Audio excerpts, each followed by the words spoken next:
আপনি কি করেন? কাজ কাম করি। একটু গান কথা বলি, কোনো সমস্যা নাই, আপনার ভয় নেই। আপনি কি করেন? কাজ কাম করি বাসায়। কাজ কাম করেন। আপনি কি সবগুলো রোজা করছেন?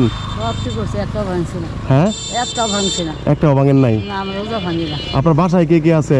বাসা আছে যে জামাই, মেয়ে, ছেলেরা থাইও পুকুরে। তাই? ছেলে থাই পুকুরে। আচ্ছা, আপনি রোজা করছেন? হ্যাঁ, সবগুলা। এটার জন্য একটা উপহার আছে আপনার জন্য।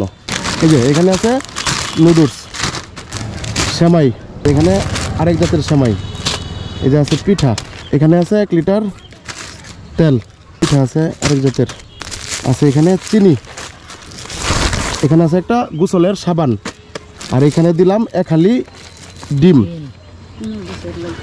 খুশি হয়েছেন আপনি? খুশি হয়েছি, আমি বাসি থাকি। আপনি রোজা রাখছেন, সেই কারণে এটা আপনার জন্য ঈদ উপহার। ঠিক আছে, একটু দোয়া করবেন। আচ্ছা, ঠিক আছে। বাসায় রাখি।